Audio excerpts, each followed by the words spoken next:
Nah, jangan pula yang anak muda merasa mentang-mentang dia anak muda, ya, merasa bahwa semua di dalam kekuasaan dia. Oh, gampang aja.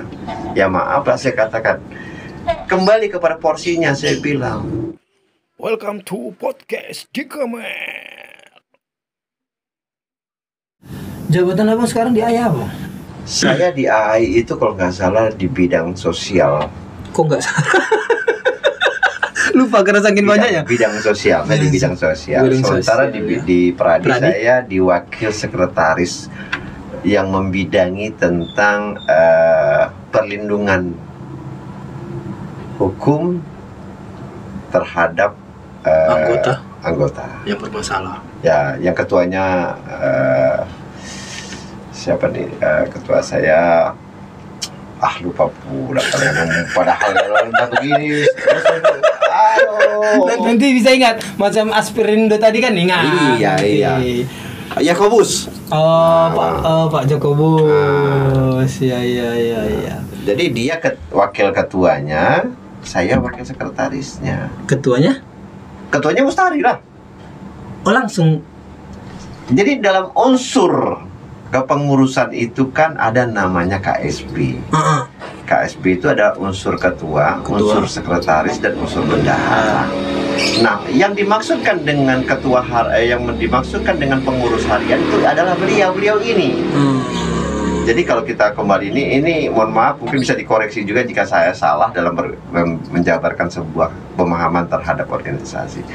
Jadi unsur dalam organisasi ada unsur ketua harian. Ya, ketua harian itu pengurus harian itu terbagi atas ketua umum dan didampingi oleh wakil ketua atau ketua. Ada dua ya. Nah, apabila ada wakil ketua, maka wakil ketua itulah yang akan membidangi bidang-bidang. Nah, terus ada sekretaris umum didampingi oleh wakil sekretaris. Termasuk saya nih lah.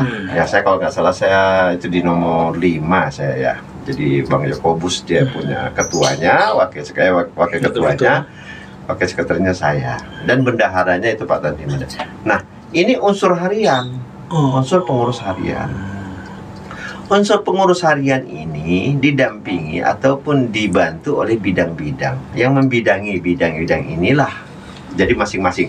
Karena kita ada ada berapa kita ya di kepengurusan wakil-wakil itu, maka kita kebetulan ada 11 kalau nggak salah 11 apa 12 bidang, sehingga masing-masing wakil ketua itu membidangi 2 kecuali kami saya dengan Bang Yakobus itu membidangi cuma 1 pembelaan dalam perlindungan hukum terhadap Nah, tugas saya sebagai wakil sekretaris itu bukan eksekusi, bukan eksekutor. Tugas saya adalah membantu si eksekutor, dalam hal ini wakil ketua, di bidang administrasi dan kelengkapan. Jadi mohon maaf kalau kita merasa sebagai sekretaris atau wakil sekretaris, jangan kita melakukan eksekusi. Oh, itu berarti salah ya. Kita hanya secara administrasi mendukung ketua kita. Namanya juga memang betul. Otak sebuah organisasi itu adanya di sekretaris dan unsur sekretaris. Kenapa? Karena beliau ini yang merancang, yang melakukan persiapan secara legal standingnya. Ya, eksekutornya adalah ketua, wakil ketua, dan ketua-ketua bidang. Beda ya. Jadi kalau kita mau mengeksekusi sesuatu, ya kita masuk ketua bidang saja, jangan jadi wakil ketua. Berarti begini Bang, istilahnya aku potong Bang. Berarti kalau sekretaris ini sebenarnya harusnya di balik layar. Iya. Tidak ada yang tahu bahwa itu pola pikirnya, yang eksekusi adalah wakil ketua dan ketua seharusnya. Iya. Makanya pada saat kita melakukan sebuah kebijakan organisasi sesuai dengan yang direncanakan, makanya ada namanya rapat kerja. Rapat kerja ini adalah untuk menyusun program kerja yang dilakukan oleh bidang-bidang. Ya, saya sebagai wakil sekretaris mempersiapkan bukan mengeksekusi. Mempersiapkan dan nanti merangkumkan keputusan raker di bidang yang saya tangani. Eksekutornya siapa? Ya wakil ketua. Berarti nggak paham ini sering offside. Saya tidak pernah diberitahu. Iya, maksudnya pemikiran ketika sebenarnya dia harus tahu tugasnya dan fungsinya apa. Ketika itu sudah bertentangan, dia mengambil jalur dari mengeksekusi, berarti dia kan bisa dikatakan dengan offside. Ya, bukan kewenangan dia sebenarnya. Kewenangan dia. Dia ambil. Iya. Bisa kategorikan offside kan? Bisa dikatakan demikian lah ya. Melewati jalur melewati jalur kewenangan dia. Walaupun kita bertujuannya untuk menggolkan sebuah bola di lawan. Tuh. Tetapi karena wewenangnya kita tidak, ya kita dianggap salah. Walaupun tujuannya benar, tujuannya kan tetap gol.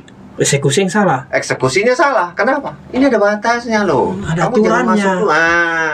Iya. Banyak nggak hal-hal begitu bang abang lihat selama abang berorganisasi? Ya saya alhamdulillah, mudah-mudahan tidak salah. Orang menganggap saya kadang-kadang keras dalam berorganisasi. Tapi tujuan saya itu memberikan itu supaya apa? Jangan kita salah. Dan offside, udah capek-capek kita. Percuma kita apa istilahnya melakukan sebuah eksekusi, melakukan sebuah pemikiran, melakukan sebuah trik dan bla bla bla bla, tetapi ternyata nilainya salah. Iya, betul. Iya, saya setuju bang. Jangan karena udah capek-capek kita untuk meluangkan waktu pikiran, ternyata eksekusinya salah. Iya, kan akhirnya apa timbul? Sakit hati. Perdebatan yang nggak habis-habisnya. Perdebatan dan akhirnya sakit hati. Kita harus tahu di mana kita melangkah, ya kan? Oke, saya kapasitas saya sebagai wakil sekretaris, nggak boleh dong saya melebihi daripada wakil ketua saya. Makanya saya dulu dalam WA kadang-kadang saya tanya, siap ketua? Nah, Bang Yakobus sekarang mana? Saya bukan ketua kata dia. Padahal dia ketua bidang saya toh. Dia kan ketua saya. Makanya alhamdulillah dia iya. Karena dia ketuanya, saya sekretarisnya. Dia wakil ketuanya, saya wakil sekretarisnya. Itu yang harus kita pahami. Bukan mentang-mentang saya wakil sekretaris di bidang kepengurusan semua saya bisa enggak bisa. Enggak boleh. Buka organisasi sendiri lah bilang. Ya. Dia anggota ya, dia sekretaris, dia ketua. Karena memang kita kan sekarang lagi deman dengan namanya siap ketua, ya kan?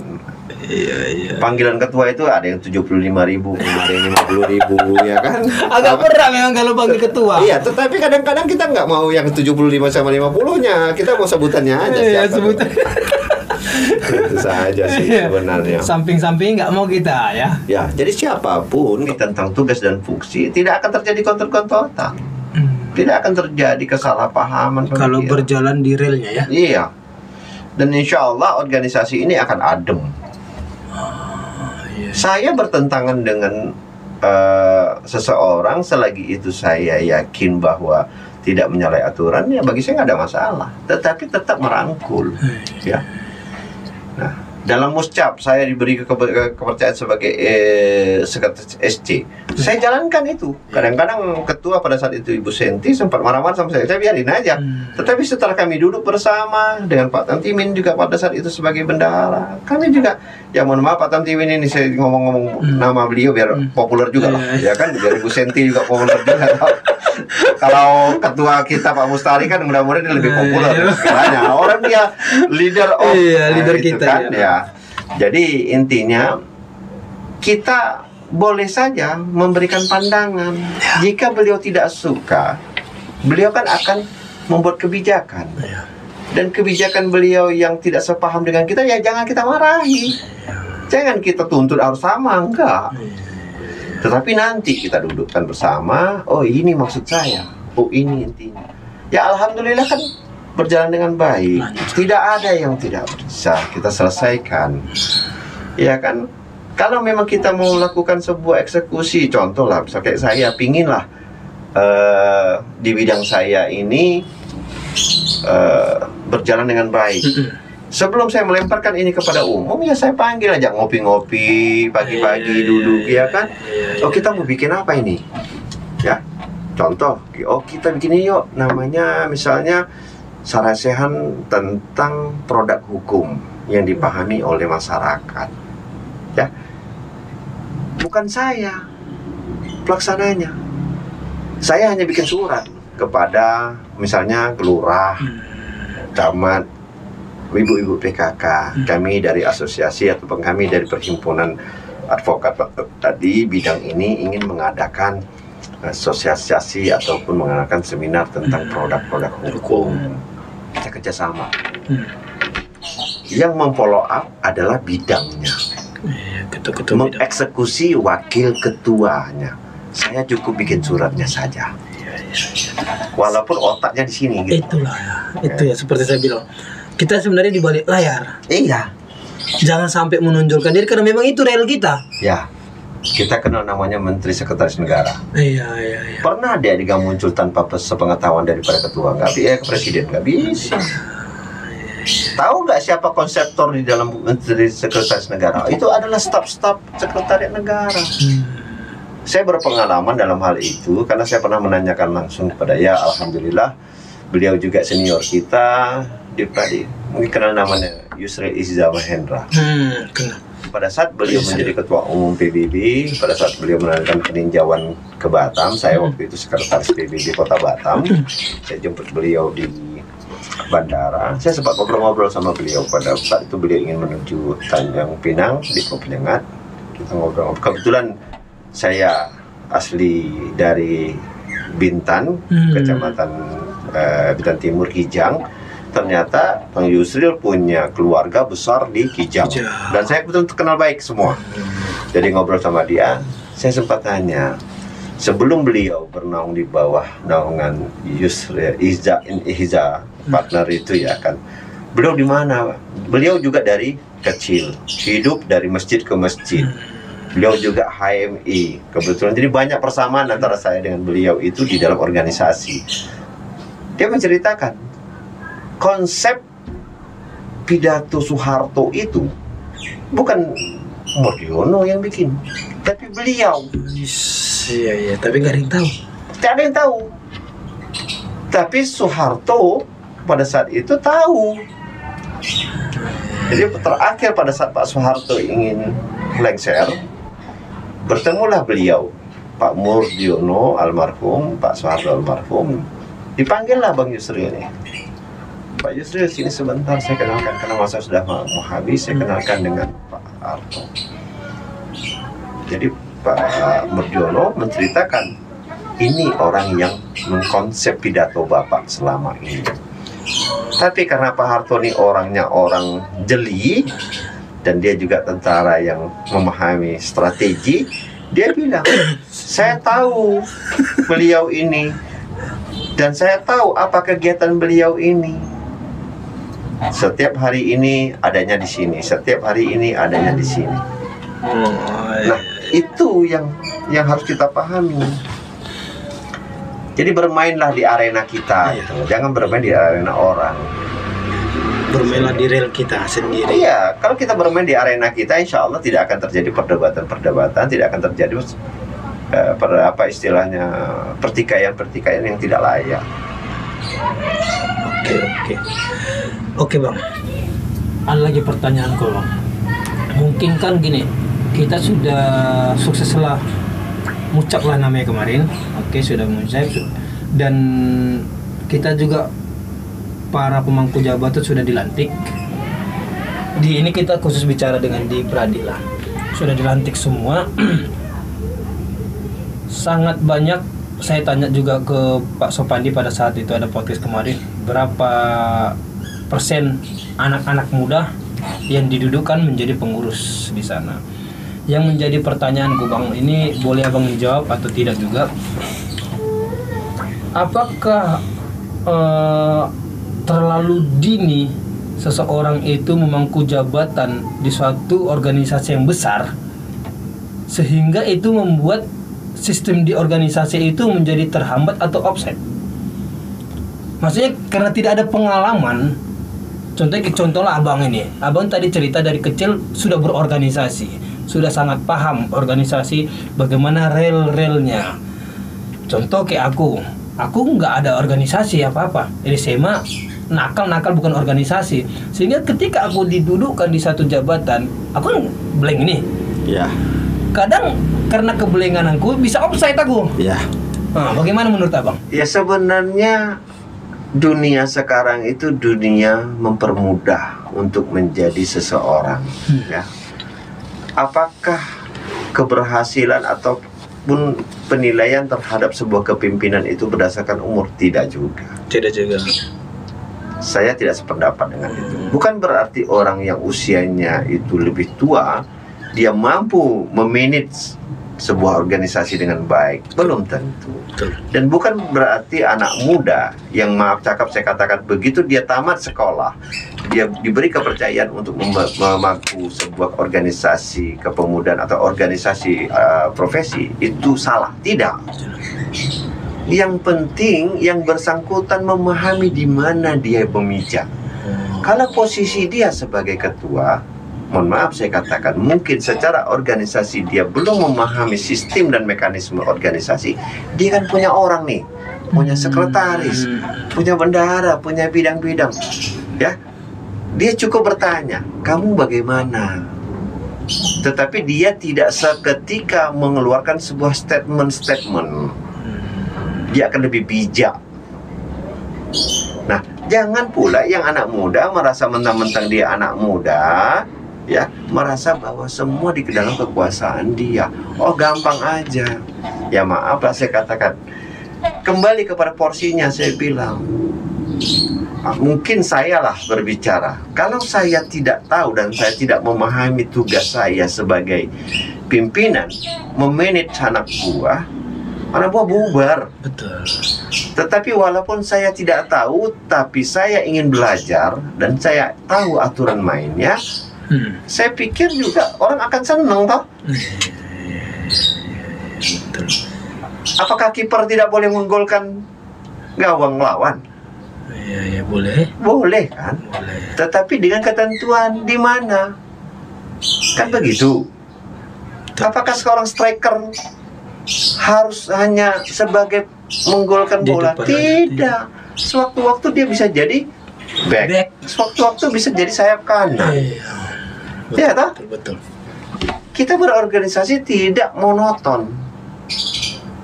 Tetapi kita tahu, oh iya tugas saya striker, maka posisi saya harus di depan. Jangan saya striker tapi saya di belakang, ya salah juga. Posisi saya di tengah, kok saya main di sayap? Boleh, bukan tidak boleh, pada saat situasi dan kondisi bagaimana tertentu. Ya. Jangan pula sudah bola di tangan, di kaki kiper nih, dia berhadapan kiper to kiper, dan dia berpeluang untuk menggolkan gawang lawan. Dia tendang balik ke belakang cari strikernya, kan nggak benar. Iya betul. Ini sudah ada di depan yang person to person, keeper to keeper, dan peluang untuk menggolkan gawang lawan itu 80 sampai 90%.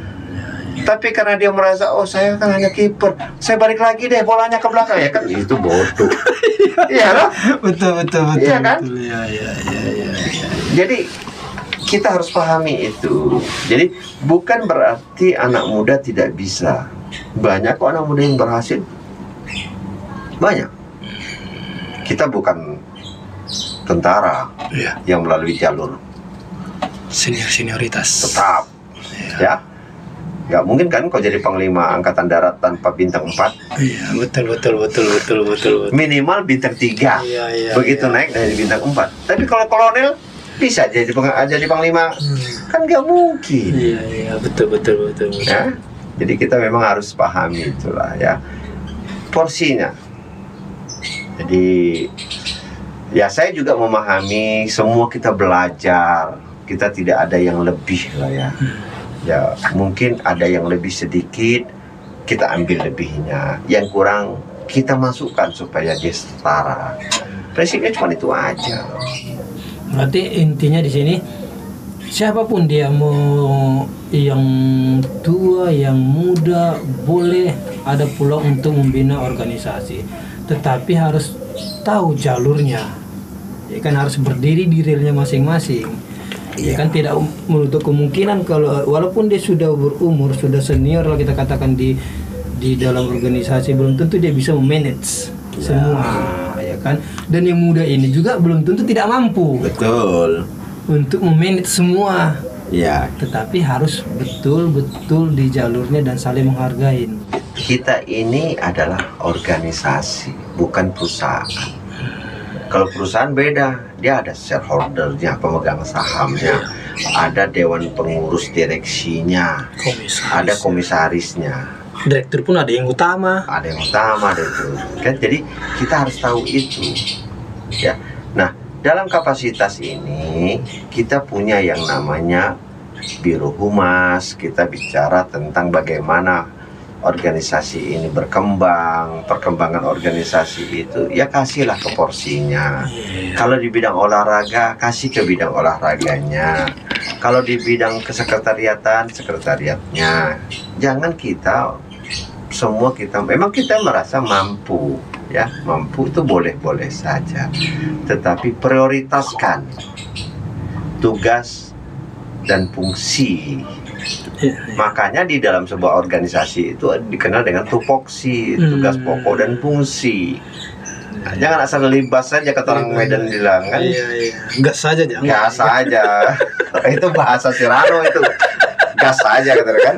Nah, pada intinya memang kita mengingatkan. Kayak saya lah contohnya. Saya melihat apabila sebuah kebijakan ketua misalnya ya, yang menurut pendapat saya ini perlu diperbaiki atau perlu diberi masukan, ya saya masukin gitu loh. Dan ada jalurnya, ya kita jalurnya. Jangan kita berbicara secara umum.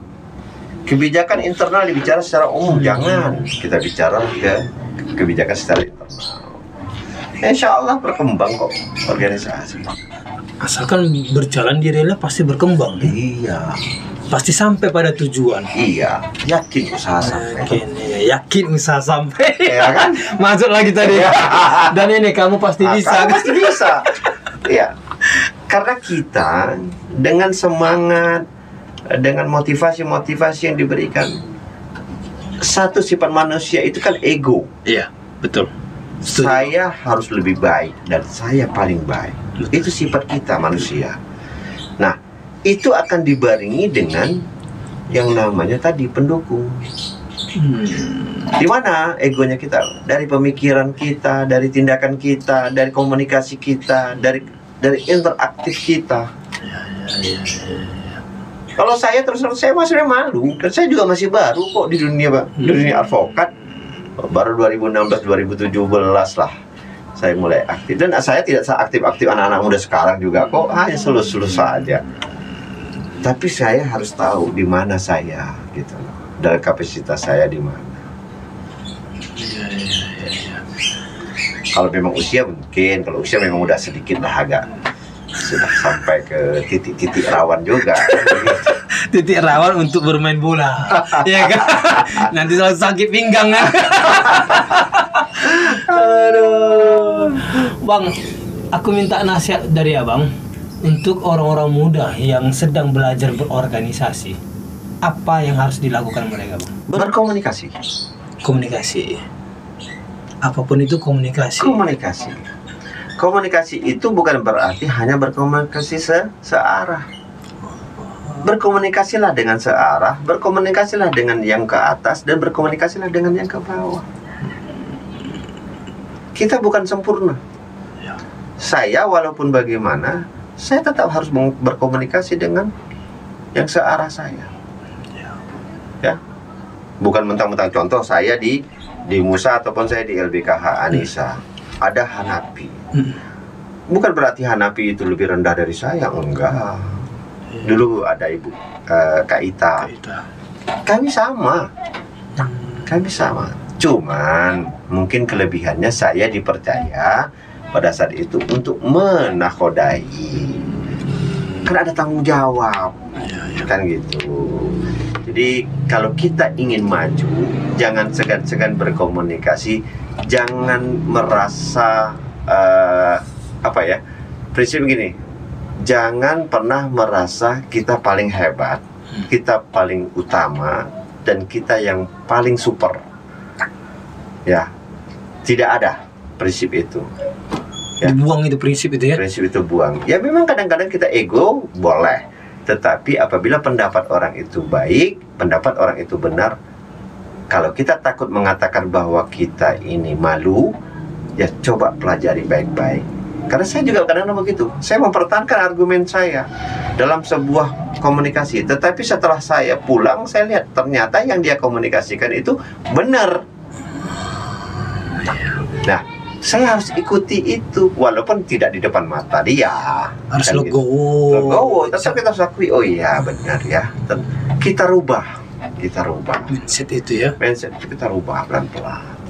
Dan satu lagi yang sering jadi bumerang mungkin di organisasi ini, Bang. Yang kalau menurut pandanganku, pemikiran yang negatif. Pemikiran negatif itu dari sudut mana kita pandang? Contohnya begini, Bang. Aku salah menjabati suatu jabatan, dan ketika ini aku tahu dia lawanku yang tidak suka dengan aku, argumen dia sebenarnya benar, tetapi karena pikiranku negatif, ini argumen dia ini bisa menjatuhkan aku, padahal ini untuk kepentingan umum. Itulah yang terjadi sering. Makanya saya bilang tadi, egosentris kita kadang-kadang tidak mau kelihatan bahwa kita lemah. Ya caranya bagaimana? Ya sudah, berhadapan dengan dia yang mempunyai pemikiran yang benar, kita anggap aja dia salah. Tetapi begitu kita tidak berhadapan dengan dia, argumen dia itu kita pergunakan untuk yang lain. Itu pengalaman saya waktu bekerja di perbankan. Pimpinan saya itu orang yang kadang-kadang, mohon maaf lah, karena dia kan sudah senior saya. Kadang-kadang itu untuk menyelesaikan sebuah persoalan, dia sudah menyalahkan saya dulu. Walaupun keputusan saya itu adalah benar. Dia sudah bilang, oh ini salah, ini nggak benar nih. Dia tekan saya dulu itu, sehingga saya memberikan penjelasan. Enggak Pak, ini begini loh.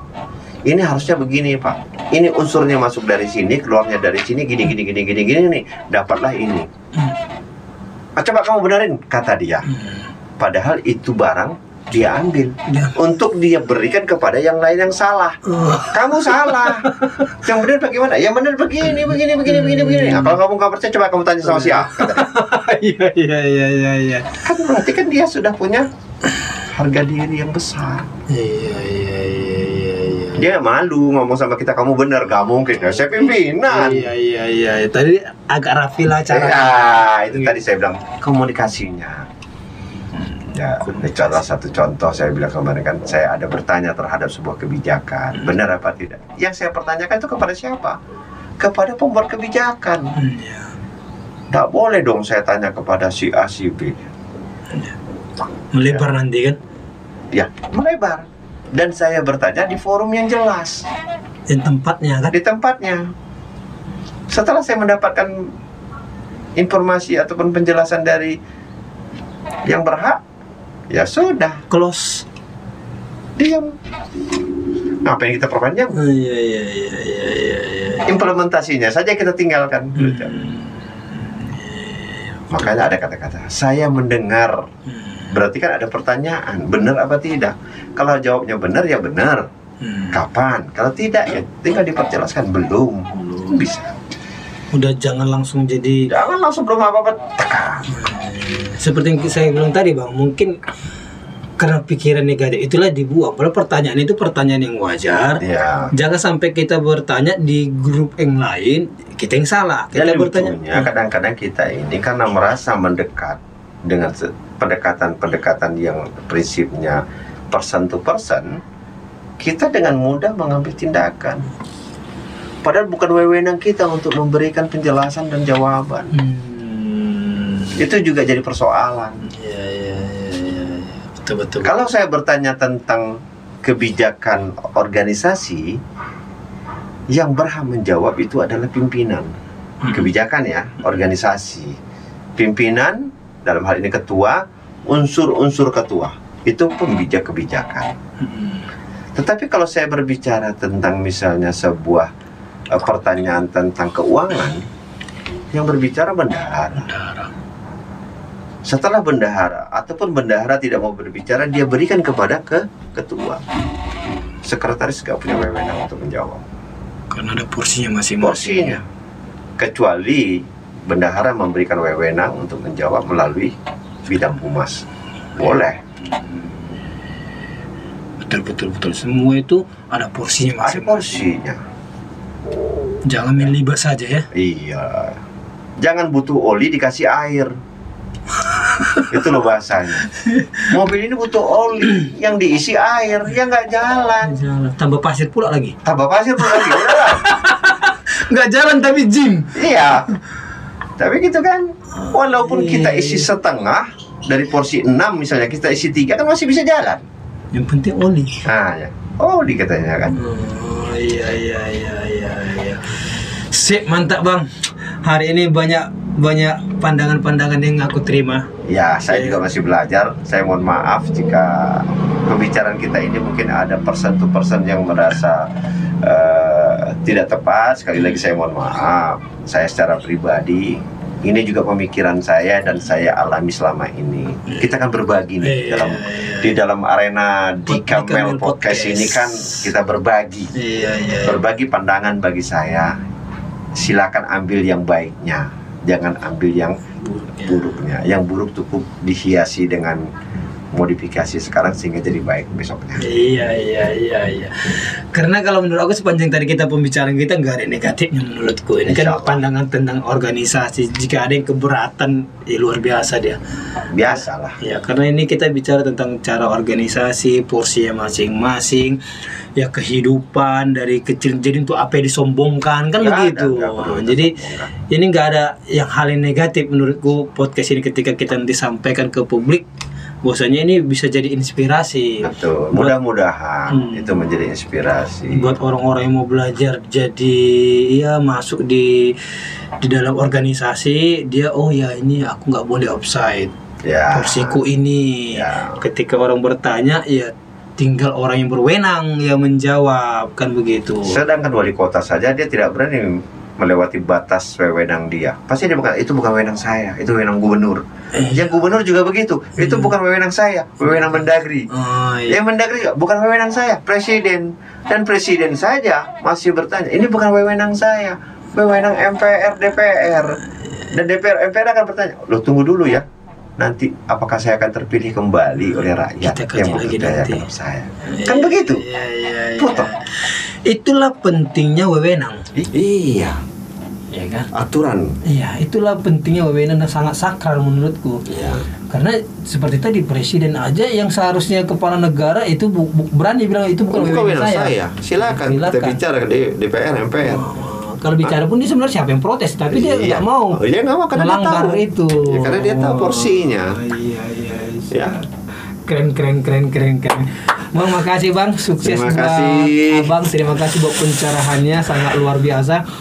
Di sini kita bicara santai dan penjelasan Abang juga mudah dimengerti gitu. Ya, mudah-mudahan ini semakin maju. Ya, ini juga merupakan sebuah edukasi yang kita berikan kepada masyarakat, kepada rekan-rekan kita terutama yang bermain di organisasi. Ya, boleh-boleh saja kita punya ambisi, tapi kita harus tahu dengan tugas dan fungsi. Jadi jangan sekedar hanya ambisi, tapi kita lupa tugas dan fungsi sehingga akhirnya kita jadi basi. Betul. Dan banyak yang akan dikorbankan. Seperti kita seperti kereta api, udah ada jalurnya tetapi dia tidak melewati jalurnya, yang korbankan penumpang di dalam. Paling tujuan mau sampai ke Parapat sana, ternyata gara-gara keegoisan satu orang pindah jalur nggak sampai jadinya. Ya, makanya saya selalu memakai moto HMI, yakin, usaha, sampai. Siap. Kenapa? Dengan keyakinan saya memberikan pemaparan seperti ini merupakan usaha saya untuk mewujudkan sebuah organisasi yang mandiri, maka saya percaya dan saya sangat yakin tujuan akan dicapai, menjadikan sebuah organisasi yang bersih, yang cerdas, yang beredukasi, dan yang mandiri. Siap. Bisa jadi dosen Abang ini kayak. Udah dosen Abang enggak? nggak pernah mau jadi. Karena jiwa pendidiknya muncul. Karena saya pernah sekolah pendidikan guru. Ya. Iya. Jadi beda gitu. Ya, nggak semua orang bisa jadi pengacara. Betul. Semua orang bisa, yang penting dia sarjana hukum, ikut pendidikan bisa. Tapi dia tidak semua orang menjadi pendidik. Iya. Harus Karena mendidik itu berbeda dengan mengajar. Iya, betul. Mendidik itu lebih ke manusiawi, lebih kepada kejiwaan. Kalau mengajar itu lebih prinsip edukasi saja, eksekusi saja. Ya, kau tebang pohon itu patah, dia tidak pernah bertanya dulu pohon siapa yang disuruh tebang. Tapi kalau mendidik tidak, itu ada pohon kita atau itu pohon tetangga, tolong kau tanyakan dulu sama tetangga, boleh nggak ditebang? Oh, kan begitu toh? Bedanya, iya, betul. Kalau kita hanya melanjutkan mengajar aja kan, kita ajari aja semua cara menebang aja, ya semua dia tebang. Nggak tahu pohon siapa itu kan? Pohon siapa dia tahu. Tapi kalau kita mendidik dia, itu ada pohon cara nebangnya begini. Tapi ingat itu bukan pohon kita. Jangan kau tebang. Kau tanya dulu siapa, Pak, Bu, boleh nggak saya tebang ini? Bisa nggak ditebang? Bisa nggak ditebang? Tujuannya untuk apa? Ini supaya pandangannya bagus. Karena view-nya di sana lebih enak. Iya kan? Iya. Tapi kalau yang nggak mau ya minta kan harusnya itu menahan wilayah karena ditebang hancur banjir jadinya.